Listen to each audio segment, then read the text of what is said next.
Hi, this is Mislav the Slayer doing a live Blitz chess game commentary. And it looks like we're playing against the English. And I play e5, which I actually don't usually do. So, see what happens. E5 in shadow, so I play c6 to block up those light squares. Probably d6 is coming. I just lost a pawn. Uh-oh. Okay.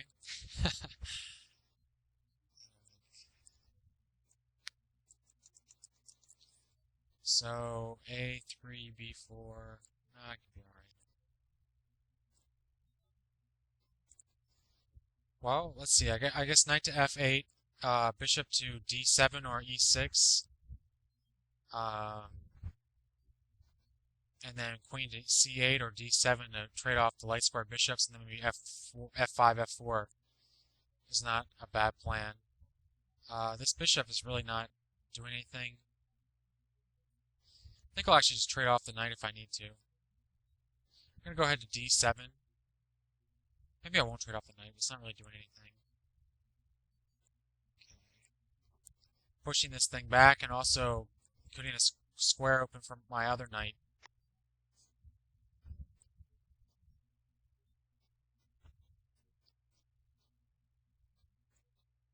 Okay. I think I'm just going to go right back. I don't see him having... His queen and his light square bishop aren't really working that well together. If he plays d5, oh, am I gonna... No, I'm not going to drop this thing. He can play d5, and I can't really play c5 very easily because I'll lose a d6 pawn. Oh, man.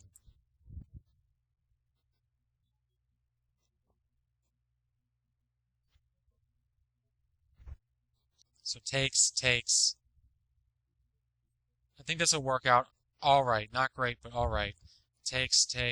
If he moves his knight, then I can just move my bishop pretty freely, probably to d6 square. I might end up with like an isolated pawn, or a weakened maybe e4 pawn, though it has some sort of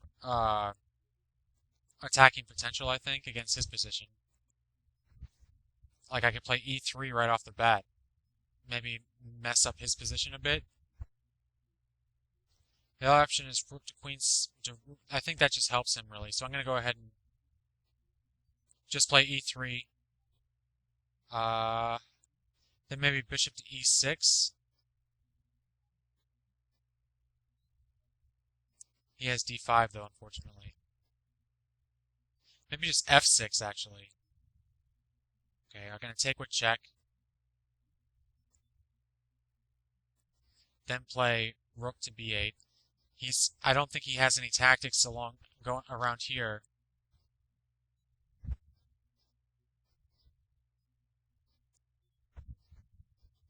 think bishop to e6 is a pretty good move here. He does have rook takes a7, but bishop takes, knight takes. I'm going to be threatening d4, b4. The f7 pawn is pretty weak, but I think I can make do. His king side is pretty exposed here. And I think rook takes is no good right off the bat because of knight to d4. Knight takes d4, exposing rook takes e5, and then king takes f7. And also queen to attacking the queen. And he can't play something like queen to b3, which would otherwise put more pressure on f7. So maybe a good move for him right now is e3, just to protect d4. Yeah, I don't think that's a good move for him. Let me just double check the tactics here, because I take knight takes... The other option is queen takes d4 check, then queen takes the knight. That might actually just be simpler and better. Queen takes d4 check. Either e3, it doesn't really matter. E3 that wouldn't work at all. So king to here. Queen takes d4. And then I don't even have to sacrifice an exchange to pick up this rook or to just whatever. This way is a lot easier for me. And that actually puts me, I think, strongly from like pretty much not like losing the game or being in a really bad position to winning. So that's actually pretty lucky, I guess, or helpful. Not luck, it's just, I don't know. Rook takes f7 wasn't any good. He should have played, I think, e3 just to protect d4. Or at least maybe like rook to, this rook takes a7 would have been pretty good, I think, for him.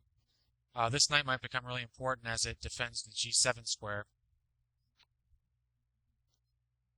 And at this stage, I might just want to play rook takes b4.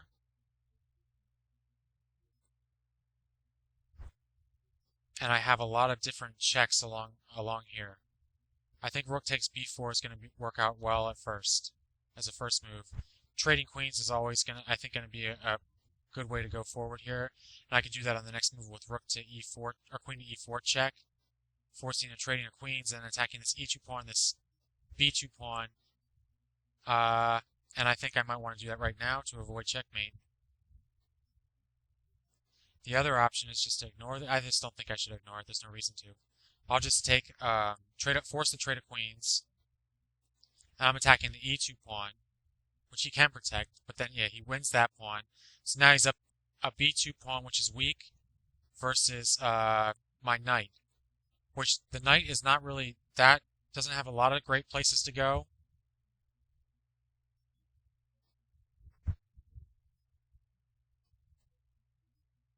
But he can't really.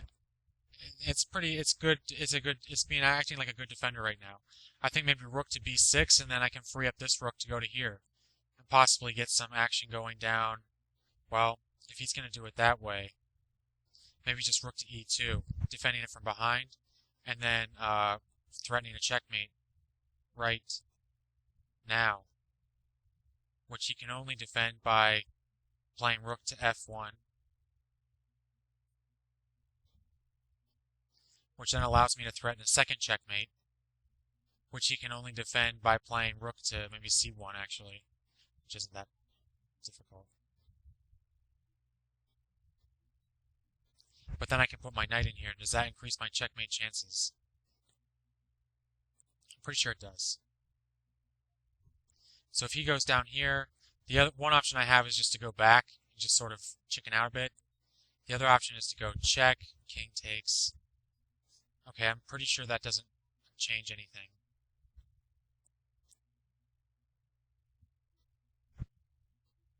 Wow. Okay, I guess he's got out. He's there.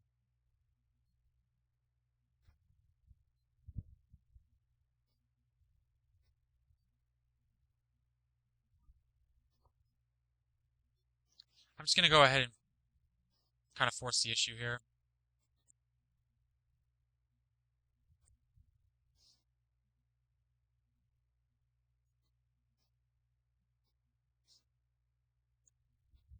His rook is stuck on the first rank, so I don't have to worry too much about that. I don't want to lose both these pawns, though. So that could be a big problem. Now, actually, I think I might have something. With a check, king to here, check, mate. So check, forcing to here, check, forcing. Okay. Hold on a second here. Check. If he goes there, it's mate. If he goes here, then I just have to go here, I think. Right? And he goes back. It doesn't quite work out. Okay, he goes there anyway. Here. Oh, here I can force off a pair of rooks, actually.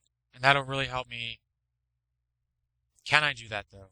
No, I can just I can checkmate up from here. Yeah, okay, awesome. So that went pretty well, sort of. I lost a pawn in the beginning, which is pretty frustrating. I don't normally play this kind of opening. And I just didn't defend the pawn, so that's really pretty ridiculous. I should have just played d6. Actually, my whole opening was kind of weird. I'm not sure what you're supposed to do in this position. I'm not even really going to bother with it, because I just don't normally play this way, so I imagine that bishop to b4 is just not good. It's just like maybe terrible. Probably knight to f6 is much better here, or even knight to c3, or even c6. Anything but bishop to b4. Apparently, this is called the Kramnik-Shirov counterattack by the freechess.org. So I don't know, but yeah, I dropped the pawn, and then I basically got in real trouble with the d6 pawn as well, which is more, I guess, just sort of not really paying attention very well. Here I guess queen to e7 would have been better. For a lot of reasons, it would attack the knight as well, even though that would kind of be a little weird, but there's not really any reason to go back to d8. Queen to e7 I think is just better. So that's kind of annoying.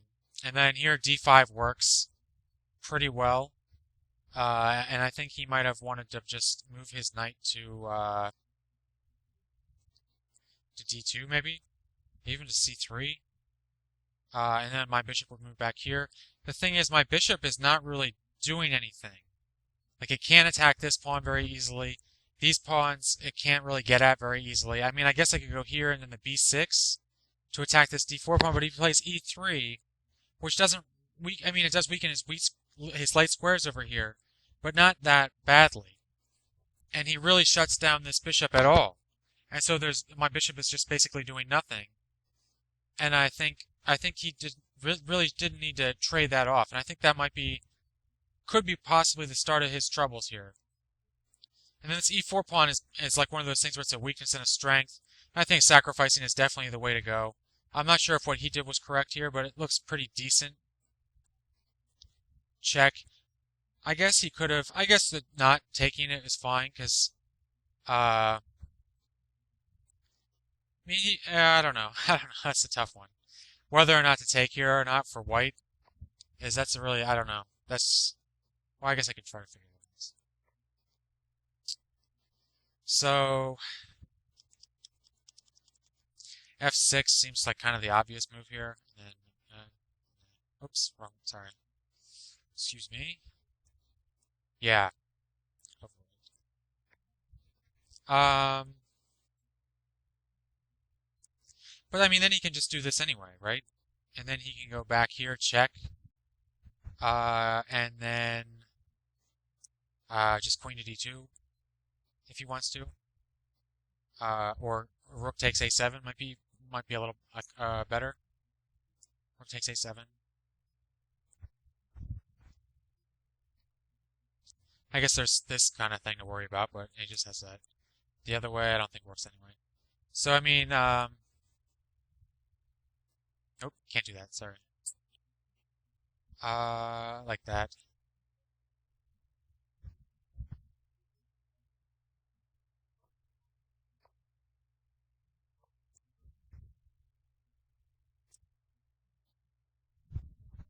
Oh, I guess I can win this pawn. So maybe he does need to defend this pawn a little bit. What is it? 5-3. He's up 2 pawns. They're not very good pawns. And his kingside pawn structure is weakened pretty badly. But he's got a rook going here. So he can just maybe sort of ignore some of this stuff I'm doing. Just go for the kill. And actually it looks kind of like it's a little bit difficult for me to prevent that. So I might not be able to, I guess you can't do it that way. I might, maybe I could get away with this stuff, but why would he want to do that? Oh, this thing's under attack too. That's a pretty devastating tactic there. So I can't really fool around with my queen like I was, because now he can just ignore. Oh, well, there's a check. Okay, but now he has a devastating move, queen to c7, and I have a mate threat here on g7, and this rook here as well. So that is just so I can't even, with me not being able to do that very well. I think this position just looks so much better for him than what actually occurred in the game. I might have other options. I'm sure I do, I guess, but maybe just go straight for this thing. No, he still is going to have that queen to c7 move, so that's not going to work at all. Maybe this, which is kind of what happened in the game, where the knight was defending here. Maybe something like that. He's going to drop this pawn, but no, why would he do that? Take with the rook.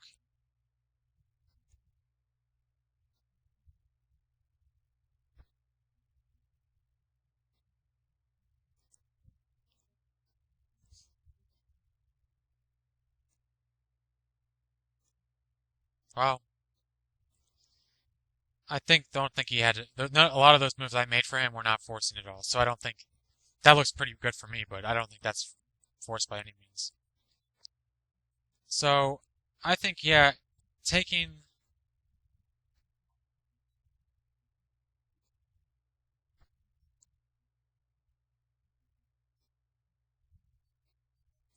taking looks pretty good in my opinion. Maybe he can go just to here.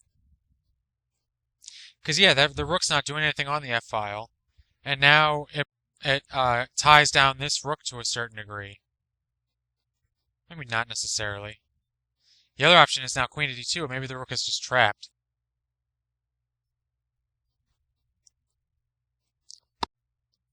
Queen to d2, e3. And now a lot of his problems with the d4 pawn are, oops, over.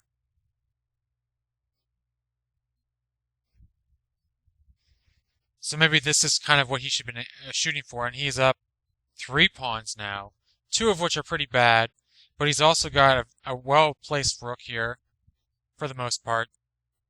Um, his knight's in a decent spot. My knight's all right, but it's really kind of vulnerable out here, and my rook is probably more exposed than it is aggressively placed. So I think that position is pretty good for him. Maybe he just should have just taken it. As for what happened in the game,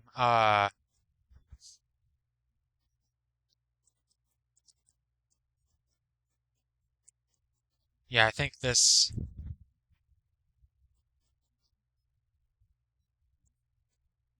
Now that was just a blunder. I think he needed to really go like this, and then his things would just be a lot better. I would even just go like this, maybe. Oh no, it's protected. It's protected. So I guess like that. Oh no, he can't because it's not. That's the king's actually defending. So just maybe knight taking isn't even that good actually. But I guess the thing too is he's got a good position without all this stuff. He doesn't even need to go for something like this. So really, I think maybe rook to a7 would be just much better than trying to fool around with this f7 pawn and exposing himself to all these tactical problems.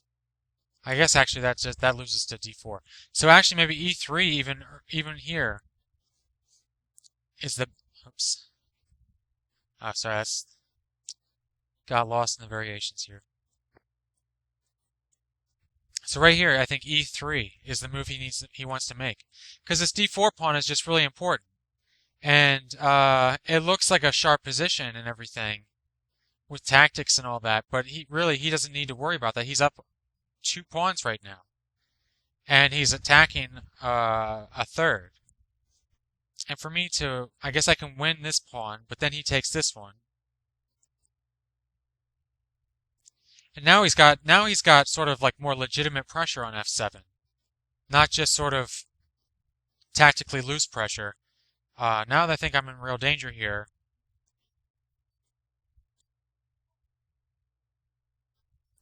I'm not sure if maybe the rook's just best back here. And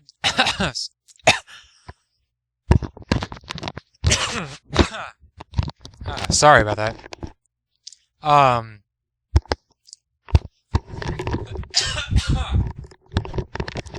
Sorry about that.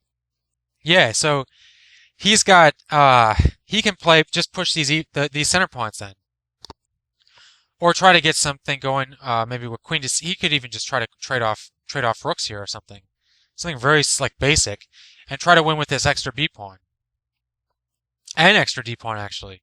And for me, he does have a weakened pawn structure here, so I have a lot of points to attack, but I mean, I'm down 2 pawns, so even if I succeed in one attack, it might just put me down 1 pawn, and I could still lose. So I think this position is a lot better for him. And then we get to the blunder that he makes, which is right here, queen takes. And then I think at this point, he actually, this was maybe a possibility. I think at this point he's lost, but this might work a little bit better than what he did. And honestly, I think I actually do the same thing that I did before. And I don't see any way for him to do anything. Queen to g6. Oh, everything's going to be queen to e4 unless he moves his queen off this diagonal. And he doesn't really have a square to go to. So d2 is like the only thing he could do. But even then, I'm pretty sure I get to trade it off. He's got to go here and then here. And he's just going to have a really rough time. Well, there's no reason he would do that. But he's going to have a rough time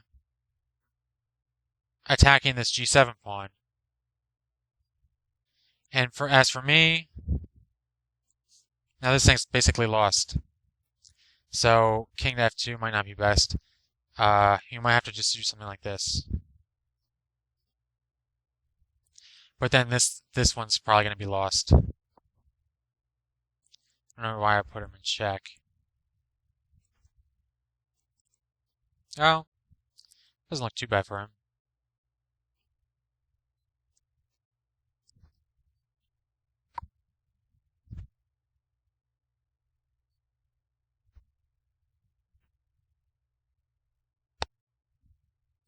Now I can do something kind of slow and just go here, here, and then to f7. There's not a whole lot he can do about it. Like if you just...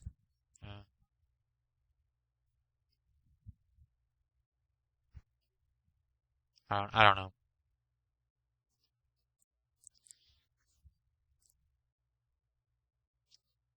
And then the knight will get there in plenty of time. Or the king will get there. I mean, both my pieces will get there in plenty of time. Yeah.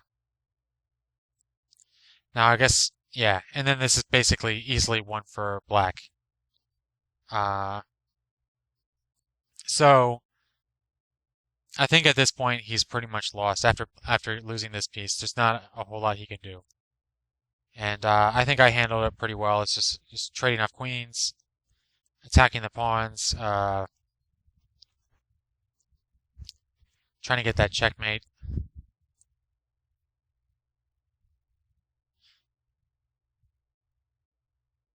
Now here's what I should have done right here. I should have just gone this, this, this. Hold on a second.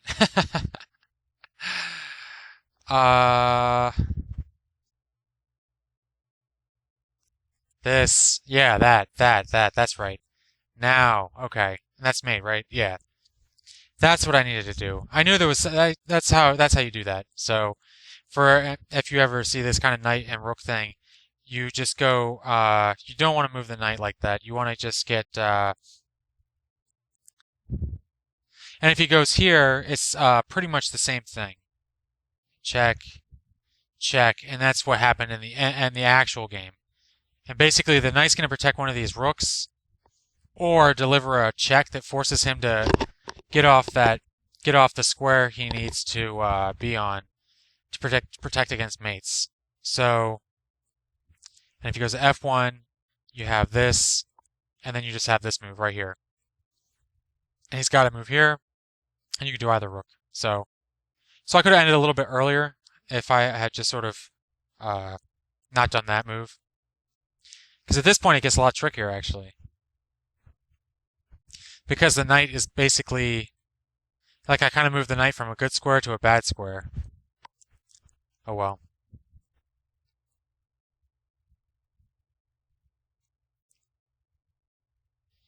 Yeah, and then I finally did actually figure it out. So that's good. Alright, so I think that's good analysis, and thanks for watching.